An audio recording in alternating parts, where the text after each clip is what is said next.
Hey guys, this is Editors Depot and you're watching another intro template tutorial. Feel free to pause this video at whatever moment you wish if we're going a little too fast for you. And if you have any questions, leave them down below in the comment section.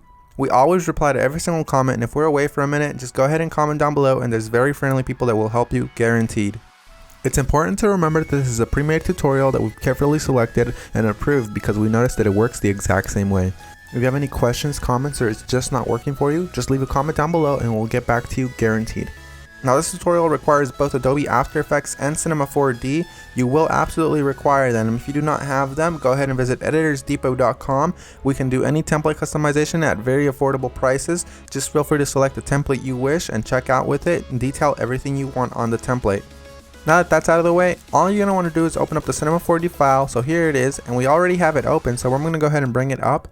And as you can tell, everything is ready to go. All you have to do is replace the text, render, and you're done. Except one little thing, there's sometimes problems that come up with the templates, and I'm going to go ahead and cover them here. Sometimes the audio will be included, and you don't have to worry a bit about that. As you can tell on this template, the audio is included.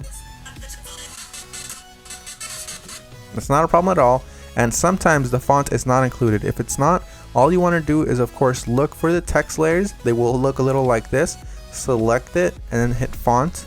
And select any font you wish. You can visit DesignerDepot.net for any font you wish.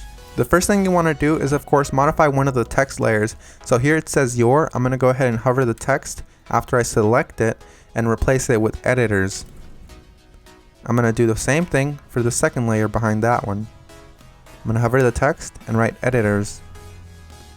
Now that that's done, I'm going to go ahead and render preview. And as you can see, it says editors, everything is 100% fine.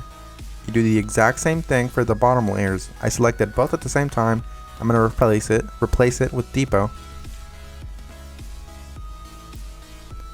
Once I go ahead and render preview, it looks amazing and I'm happy with it.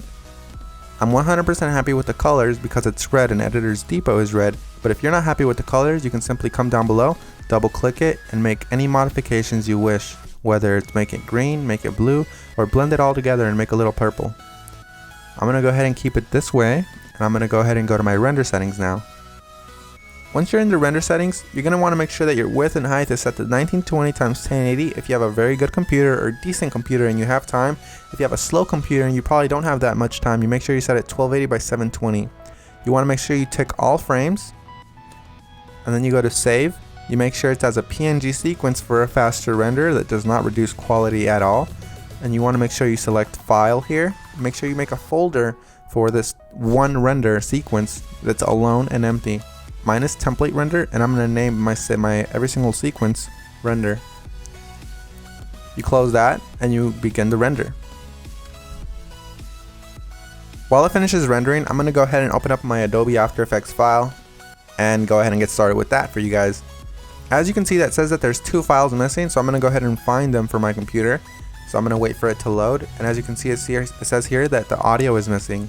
I'm going to go ahead and double click the file, and I'm going to find it for the computer. It should be included in the template, and if it's not included, we're sorry and we're going to do our best to try to help you, but if it's not, you can go ahead and include any audio you want. As you can see here, it's not included, so I'm going to go ahead and just drag in one of my copyright-free files that I have in my library. You can use the one that we're using for this tutorial. Another really quick tip you can actually follow is just close this, right click the file, and go to rename. You can actually copy the entire name if it still has the original name of the song.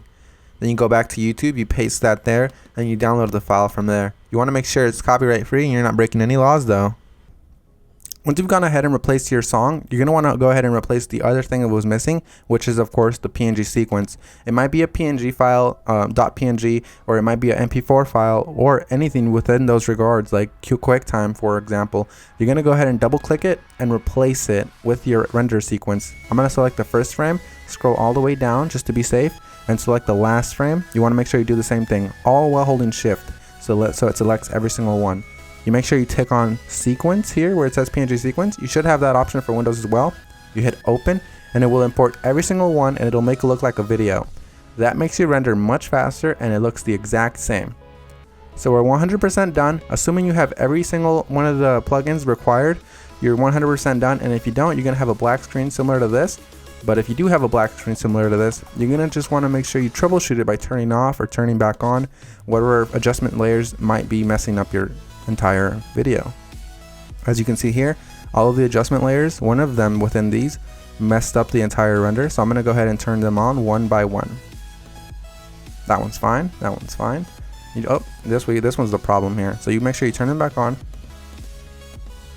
and you're done. So I had one layer that messed everything up, and that's because I do not have the correct plugin. You want to make sure you fix that, and you want to make sure you don't run into that problem again. And finish the composition by adding it to the media encoder queue. That pretty much summarizes our video, guys. I hope you all enjoyed it, and if you did, remember, drop a thumbs up if you liked it. Drop a thumbs up if you are a fan of us and you like what we're doing. And guys, we really appreciate every single one of you from the bottom of our hearts. We really appreciate every single one of you guys, whether you're liking this video, disliking, or you just left and you didn't even watch this tutorial, guys. Hope you all have an amazing day, and as always, this is Maurice. Visit EditorsDepot.com for any customization of templates, and have an amazing day. Take care, guys.